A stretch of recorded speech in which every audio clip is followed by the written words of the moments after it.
and welcome back. Thank you so much for listening and continuing to listen. This podcast is really one of my favorite things to create for you, and hopefully it is helping you in some way, whether you're a classroom educator, an online educator, a stay-at-home parent, or just someone who's interested in the world of working from home or teaching online. I really hope that you're enjoying these episodes. And if you are, it would be wonderful for you to leave me a rating or a review, or even just a comment letting me know what your thoughts are. I would love to see some feedback so that I can keep creating content that is relevant and interesting for you, and that's a great way to ensure that I am. Your ratings also help to support this podcast so that more people can discover it as well, and we can all become better at-home educators. So thank you in advance for that. All right, so this week I'm coming at you with a topic that is very near and dear to my heart, and that is basically Chinese culture. I've been interested in Chinese culture really ever since I started teaching online. I remember going through the hiring process and actually speaking with someone in the Beijing office and wondering to myself, what is their world like? I mean, what goes on over there in China? We kind of have closed doors besides what we see on the news. And so I've always been very, very interested. And so ever since then, I've done quite a bit of research on the topic, and I have found it really, really interesting. Also, as most of you probably know, if you follow me on Instagram, and if you don't follow me on Instagram, you totally should, because that's like where I live. Then you know that I was at the VIP Kid Journey Conference in Washington, D.C. 2 weekends ago. Now, if you don't know what the Journey Conference is, then I think the best way to explain it is that it is a really fun professional development seminar. Basically, about 600 of us online teachers got together in Washington, D.C., and we attended workshops, breakout sessions, heard from important leaders in the VIP Kid community, all in an effort to improve our teaching skills and bring home something new that we could apply in our classrooms or in our everyday lives. It was really, really awesome, and I had an amazing time, but I am not here just to share the details of the Journey Conference with you. Frankly, that would probably be a little boring. So, no, I am here to share with you something huge that I took away from the conference this weekend, or last weekend, or 2 weekends ago. And that is the answer to the burning question that I know all of you have, no matter what platform you teach on. And that is, why is Grandma in my classroom? We have all experienced it. Grandma, Grandpa, Mom, Dad, maybe some other adult whose familial relationship you can't quite pinpoint, standing in the background of your computer screen while your student takes class. Sometimes they're sitting there silently. Sometimes they're giving the students the correct answers. Other times they're doing household chores, sweeping, mopping, vacuuming, maybe even. But whatever it is they're doing, I can guarantee it made you feel a little more self-conscious while you were teaching class. I mean, as brick and mortar teachers, we never have parents watching us teach a lesson or sitting with their child to help them with the answers. And if we do, it's very rare. It's not a common thing. So that creates a lot of pressure, and it's something that many of us, even those with a background in education, don't have experience with. How do you tell a parent nicely, stop giving your kid the answers, right? But I am here to let you know today that it is normal and really to be expected during English instruction in China for parents, grandparents, aunts, uncles, family members to be a little overbearing. Now, to completely understand why this makes sense, there's some background knowledge that you have to have first. Really, 3 pieces of background knowledge. And the first has to do with the rapid pace of growth in China. Now, I learned a lot of this information from someone named Zach Dykewald, who spoke at the Journey Conference in Washington, D.C. He wrote a book called Young China. It's really great, and he had an awesome speech. He did a really good job explaining the social and economic climate in China for us. He actually lives in China part-time. He's taught Chinese students there, and he goes on these circuits talking about his book all of the time. I know that you probably have heard of his book, Young China. If you are on Instagram, it was part of the online teacher book club and things like that. So it's a really great book. Highly encourage you to give him a Google and read his book and look him up and all of that stuff. But he really kind of introduced this topic to us, and I kind of dove a little bit further into it. So today I'm going to do my best to take the big things that I remember from his speech and pair it with my own research to kind of set the scene for understanding the world that our students live in. So before the late 1970s, China was under the rule of someone named Mao Zedong. Mao Zedong is an extremely important figure in Chinese culture, and he's credited with leading the Cultural Revolution in China in the 1960s. However, Mao Zedong did not implement a lot of globalism like the China today does. He did not promote a lot of global trade. He did not promote a lot of interactions with the Western world particularly. So prior to his death in 1976, China largely had a centrally controlled economy rather than a market-based economy like it does today. So the government really controlled everything. Everything was kind of internal for China, and they didn't do a lot of trade with the outside world. This made a lot of the population of China very poor and very unexposed to other people. However, since 1978, market reforms were implemented, and China has made the fastest sustained expansion by a major economy in history. And that is a quote from the World Bank. So to compare, the United States GDP growth rate in 1976 was 5.4%, while in China it was negative 1.6%.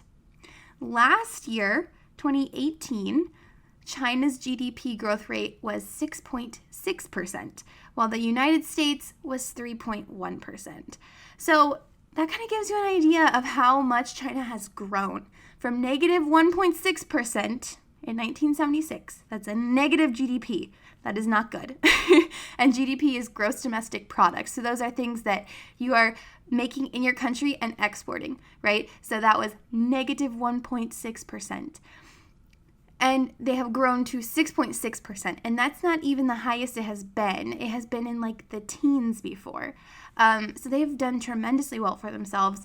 While the United States has kind of slowed down in its growth, obviously, going from 5.4% to 3.1%. And that's kind of average with a lot of the countries nowadays. Most countries are not making extreme rapid growth like China has been.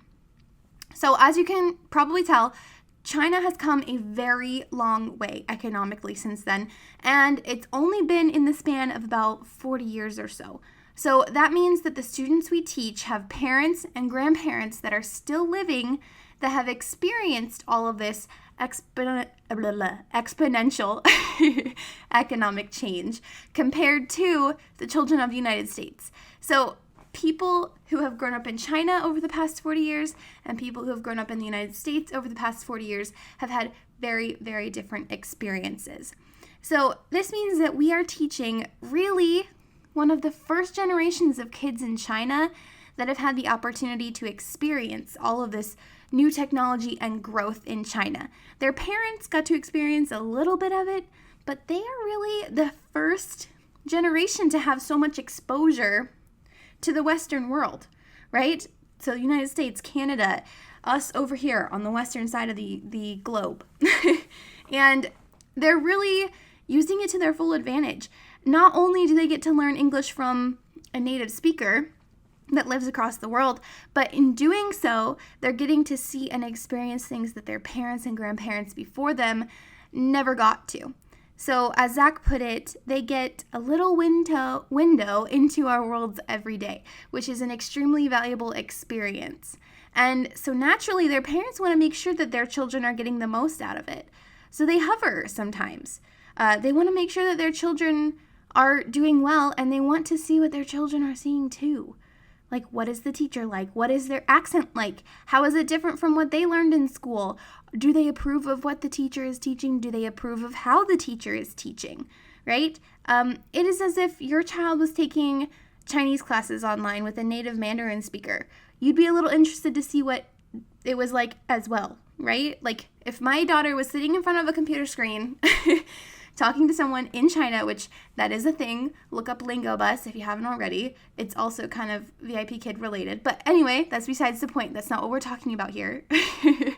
Look up Lingo Bus if you want to see it. But if my child was taking Mandarin lessons from a native Chinese speaker, I would kind of be interested to see what it was like too. So I might be that parent back in the corner watching too. It would be really interesting. And I'm sure that some of you would too. And don't deny it, because I know some of you would.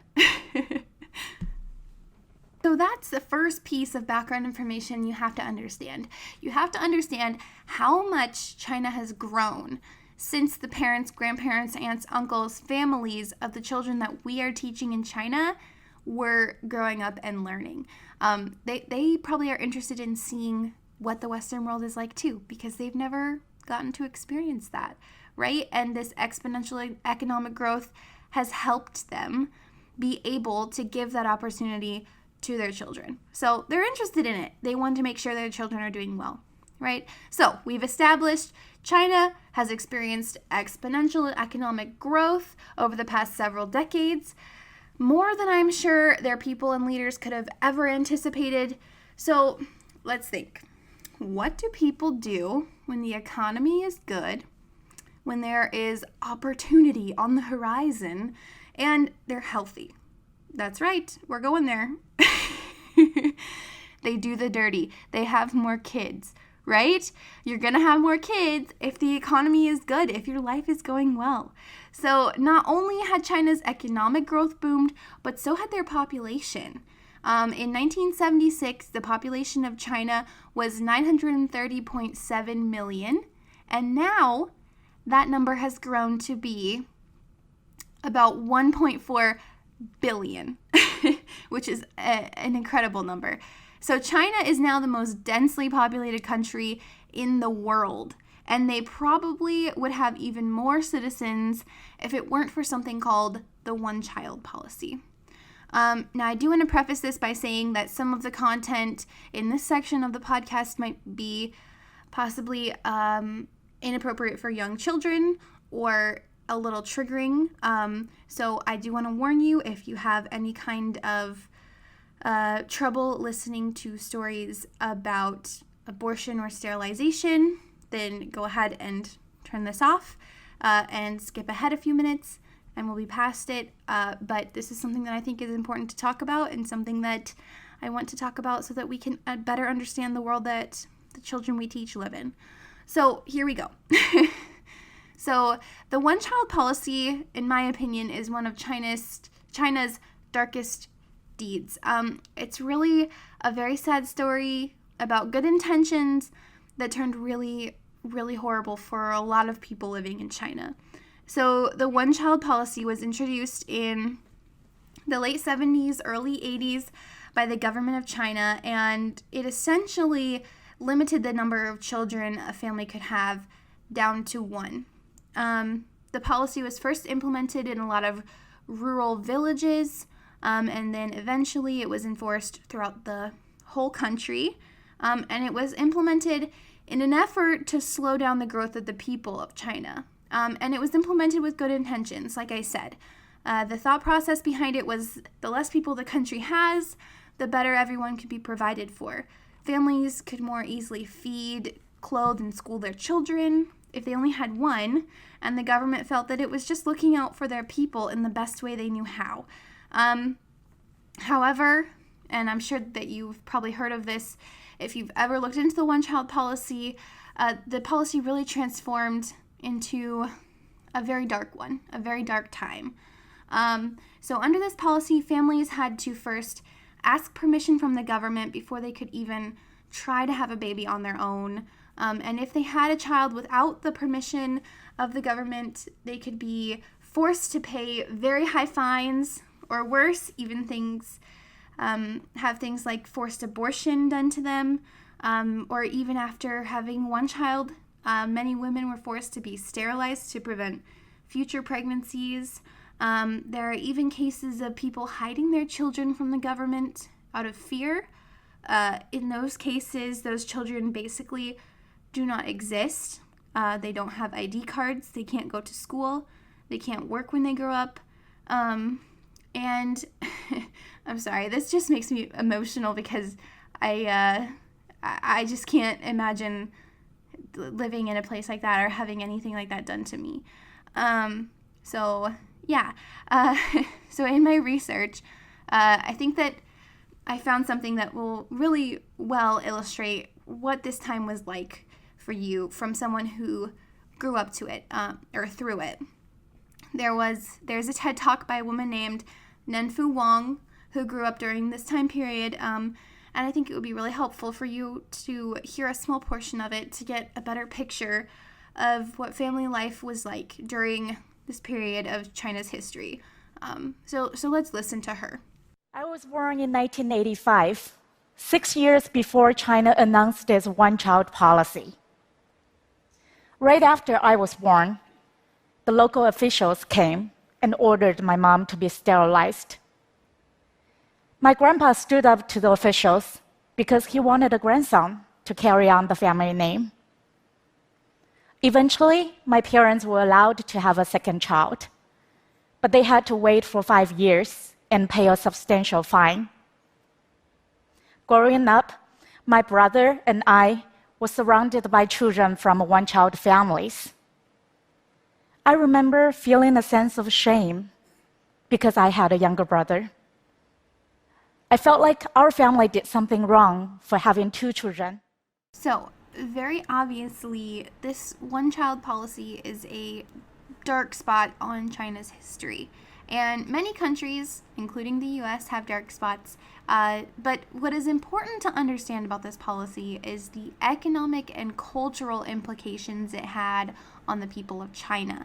The one-child policy was ended in 2016, which was only 3 years ago. So we are teaching students and interacting with parents who were born under this policy and had children under this policy. And although the policy has since been ended, its impacts are still very much being felt throughout the country of China.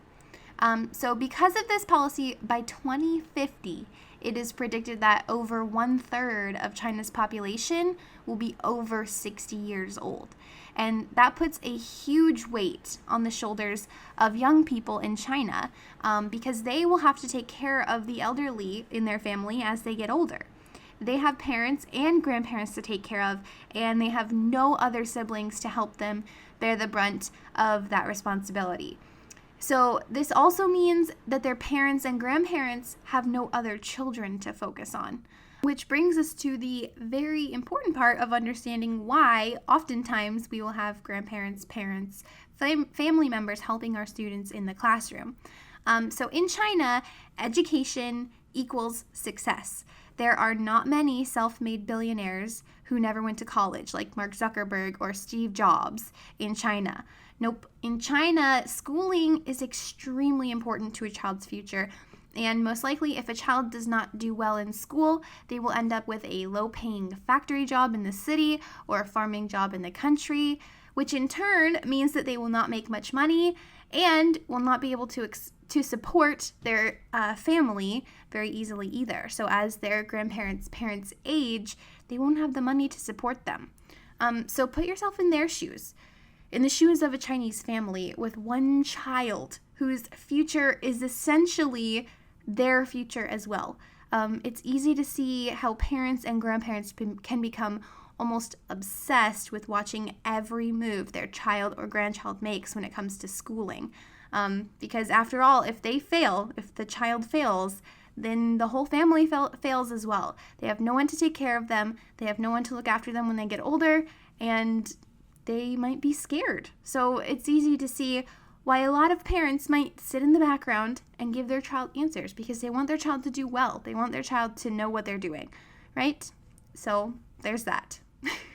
All right, so that was the second important thing to understand in realizing why we have so many family members in the classroom all the time is because there's a lot of pressure on this one child. They don't have anybody else to focus on. So of course they're going to sit there and they're going to try to make sure that their one child is doing the best they possibly can.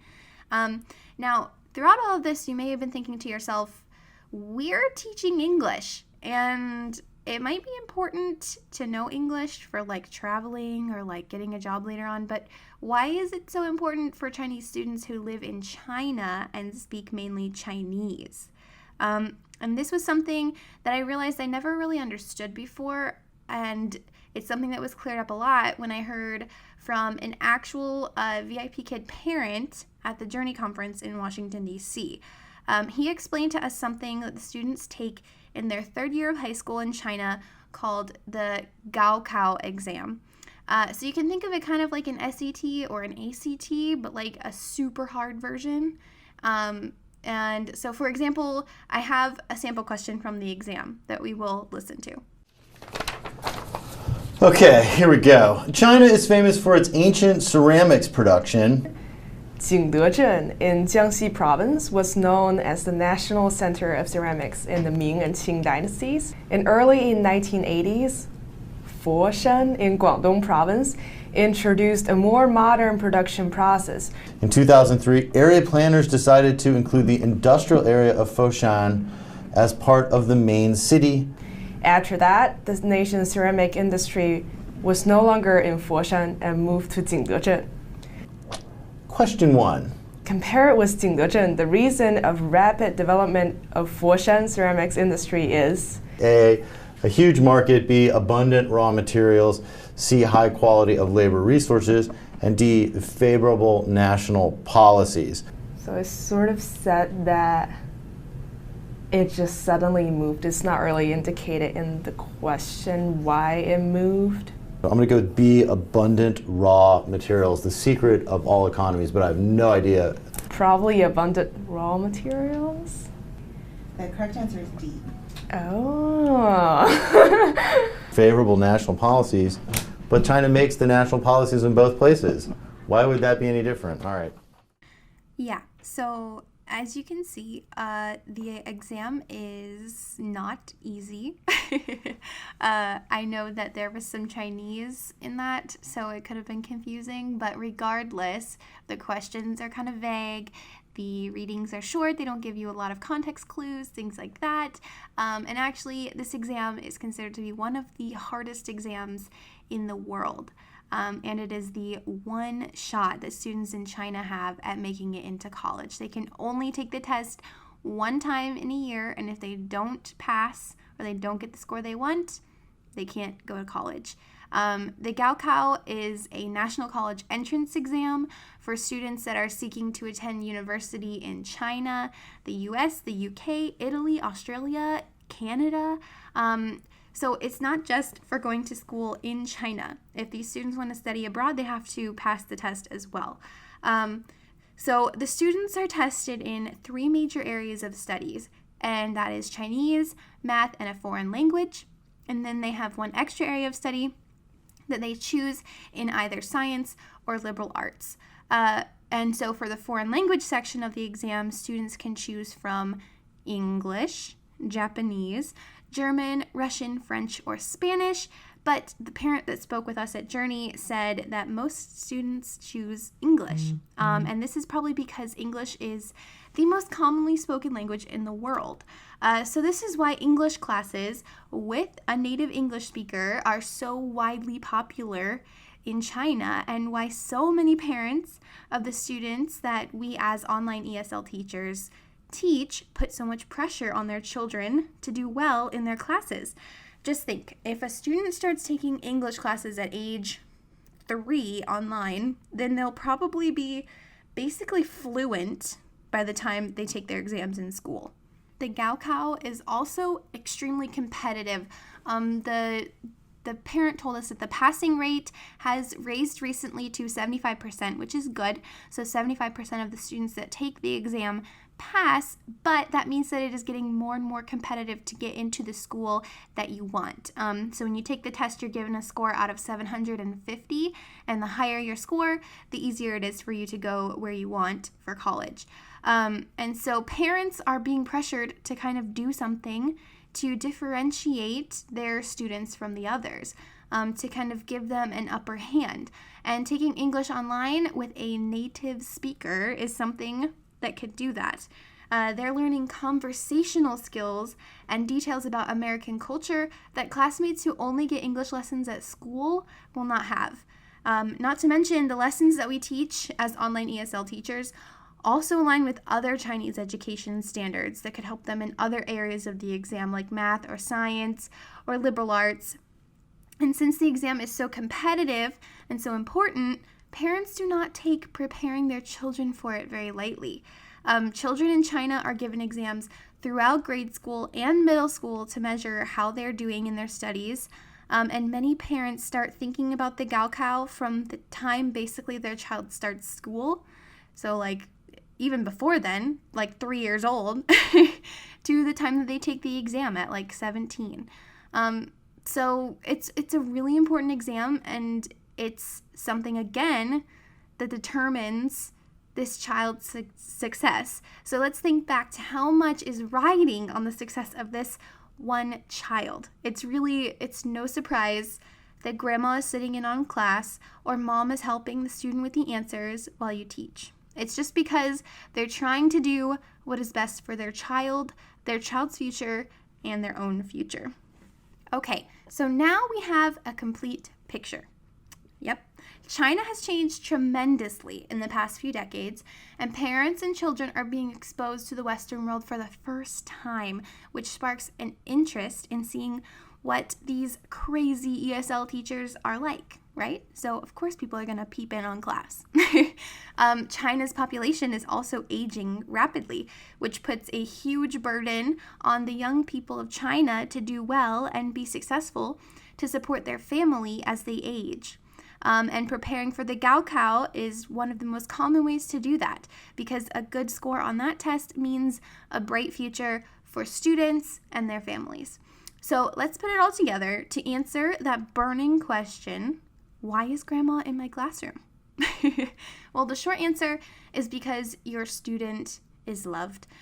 Some would argue that they're loved too much. Some would argue that they're loved too little, maybe in the wrong way. But regardless of what you think, it cannot be argued that these parents do not care. They're not sitting in class to annoy you or to distract their child. They're not peering into the camera to try and throw you off your game so they can give you a bad review. They're doing all of those things both because they realize that their child is being given an extremely unique opportunity to gain knowledge in a way that they never could, and because they care. And that is something that we should be proud to be a part of. So I have something that I want you to do. The next time you see mom or dad or grandma or grandpa in your classroom, I want you to say hi. And I want you to make sure that you thank them for caring about their child's education, whether it's through actually talking to them or through the class feedback or WeChat or whatever way you feel comfortable. I want you to challenge yourself to do that. Try not to get angry or frustrated or nervous. Instead, put yourself in their shoes and think, wow, how awesome is this? I have a window into China that I can see, and these parents care about their students, and they're getting the opportunity to see what America or Canada, the Western world, is like for the first time, and it's awesome. All right, guys, thank you so much for listening today. I really enjoyed sharing this knowledge with you, and I hope that you found it interesting and helpful. Learning about this stuff at Journey really was kind of a light bulb moment. Things just really started to click once I was able to put all of the pieces together, and so I hope that you had a light bulb moment today too. If you did, please feel free to reach out to me. Let me know what you took away from today's episode. As always, you can find me on Instagram, Facebook, email, YouTube, a bunch of different ways. And the links to all of them are in the description of this podcast. If you have not already, then go ahead and subscribe or follow or whatever you have to do on the platform you're listening on so that you'll be notified every time there's a new episode. If you'd like to check out any of the articles or videos I referenced in today's episode, they are all linked below. There's some super interesting stuff there, so I highly encourage you to check them out. And that is it. So remember, guys, to play often, teach regularly, and live your best life. And I will talk to you guys again soon. Bye.